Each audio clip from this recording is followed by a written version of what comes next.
어제 우리 위안부 TF가 내놓은 검토 결과에 후폭풍이 거셉니다. TF는 일종의 이면 합의가 있어서 불균형한 합의가 됐다, 이런 결론을 내렸는데 일본 측은 강하게 반발하면서 절대로 재협상은 없다는 입장입니다. 네, 국제부 연결하겠습니다. 김민지 기자, 외교부 TF팀의 발표를 살펴보면 일본의 요구를 사실상 우리가 받아주는 이면 합의가 있던 것으로 드러났는데 어떤 내용입니까? 네, 바로 2년 전 오늘 위안부 합의 내용이 발표됐었는데요. 당시 박근혜 정부는 이면 합의는 없다고 부인했지만 이 소녀상을 옮기고 성노예 표현을 쓰지 말라는 일본의 요구를 사실상 우리가 받아주는 이변 합의를 어제 TF팀의 검토로 밝혀졌습니다. 해외 소녀상이나 위안부 기림비 설치를 지원하지 않겠다는 등의 내용도 있었습니다. 이 가장 논란이 됐던 이 위안부 문제를 일본 정부와 불가역적으로 해결하겠다, 이 부분은 원래 우리 측이 먼저 일본 측의 사죄의 불가역성을 언급했다가 당초 취지와 달리 맥락이 변한 점이 확인됐습니다. 특히 이 과정에서 외교부가 해당 표현을 삭제하자고 주장했지만 박근혜 정부 청와대가 밀어붙인 것이 드러났습니다.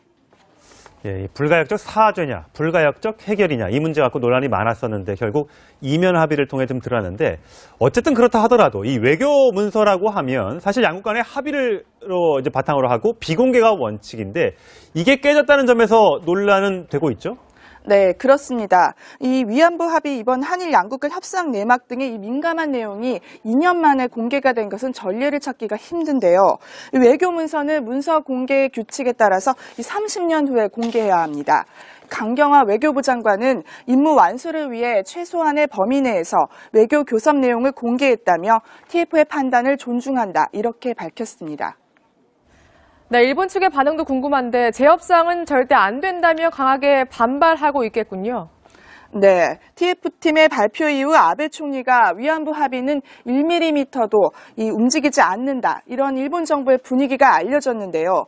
중동을 순방 중이던 이 고노 외무상도 어제 담화문을 내고 협상 과정엔 전혀 문제가 없었고 합의를 변경하려고 한다면 한일 관계는 불능 상태가 될 것이다, 이렇게 반발했습니다. 일본 언론들은 한국 때리기에 나섰습니다. 극우 매체 산케이 신문은 한국은 원래 약속을 지키지 않는 나라라면서 원색적인 비난을 내놓았습니다. 지금까지 국제부에서 전해드렸습니다. 어제 우리 위안부 TF가 내놓은 검토 결과에 후폭풍이 거셉니다. TF는 일종의 이면 합의가 있어서 불균형한 합의가 됐다, 이런 결론을 내렸는데 일본 측은 강하게 반발하면서 절대로 재협상은 없다는 입장입니다.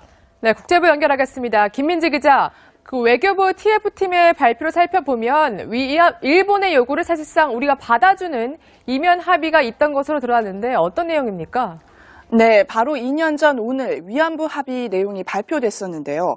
당시 박근혜 정부는 이면 합의는 없다고 부인했지만 이 소녀상을 옮기고 성노예 표현을 쓰지 말라는 일본의 요구를 사실상 우리가 받아주는 이변 합의를 어제 TF팀의 검토로 밝혀졌습니다. 해외 소녀상이나 위안부 기림비 설치를 지원하지 않겠다는 등의 내용도 있었습니다. 이 가장 논란이 됐던 이 위안부 문제를 일본 정부 어쨌든 그렇다 하더라도 이 외교 문서라고 하면 사실 양국 간의 합의를 이제 바탕으로 하고 비공개가 원칙인데 이게 깨졌다는 점에서 논란은 되고 있죠? 네, 그렇습니다. 이 위안부 합의 이번 한일 양국의 협상 내막 등의 이 민감한 내용이 2년 만에 공개가 된 것은 전례를 찾기가 힘든데요. 외교 문서는 문서 공개 규칙에 따라서 30년 후에 공개해야 합니다. 강경화 외교부 장관은 임무 완수를 위해 최소한의 범위 내에서 외교 교섭 내용을 공개했다며 TF의 판단을 존중한다, 이렇게 밝혔습니다. 네, 일본 측의 반응도 궁금한데 재협상은 절대 안 된다며 강하게 반발하고 있겠군요. 네, TF팀의 발표 이후 아베 총리가 위안부 합의는 1mm도 움직이지 않는다, 이런 일본 정부의 분위기가 알려졌는데요. 중동을 순방 중이던 이 고노 외무상도 어제 담화문과 불가역적으로 해결하겠다, 이 부분은 원래 우리 측이 먼저 일본 측의 사죄의 불가역성을 언급했다가 당초 취지와 달리 맥락이 변한 점이 확인됐습니다. 특히 이 과정에서 외교부가 해당 표현을 삭제하자고 주장했지만 박근혜 정부 청와대가 밀어붙인 것이 드러났습니다. 예, 불가역적 사죄냐, 불가역적 해결이냐, 이 문제 갖고 논란이 많았었는데 결국 이면 합의를 통해 좀 드러났는데